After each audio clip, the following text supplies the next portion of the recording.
যেই পুরুষেরা ঘরে স্ত্রী সন্তান রেখে পরকিয়া করছেন না, শরীরে শক্তি, মুখে জোর আর পকেট ভর্তি টাকা, নিজেকে রাজা ভাবতেছেন, তাই না?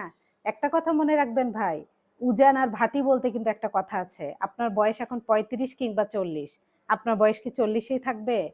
৫০-৬০ হবে না? এ পৃথিবী ছেড়ে চলে যাবেন না? ওই আপনার স্ত্রীর গর্ভে সন্তানটা মার প্রতিনিয়ত চোখের পানি দেখতেছে। আপনার স্ত্রী আপনার জন্য কান্না করতে, করতে চোখ প্রায় নষ্টের দিকে।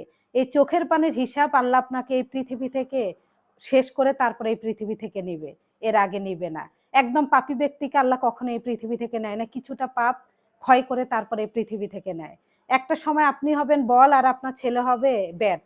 আপনার ছেলে হচ্ছে আপনাকে বলের মতো শটাবে।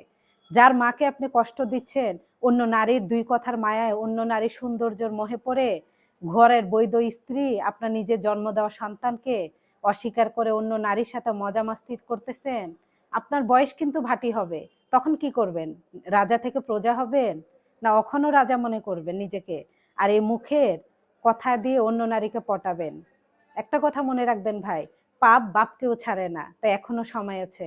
আপনার বৈধ স্ত্রীকে ভালোবাসেন, বৈধ সন্তানকে ভালোবাসেন। আপনার স্ত্রী সন্তান আপনার জন্য এখনো পথ চেয়ে তাকিয়ে আছে। একটা কথা মনে রাখবেন, ভেবে চিন্তে করিও কাজ, করিও ভাবিও না। শেষ সময় আপনার সন্তান আপনাকে ছাড়বে না।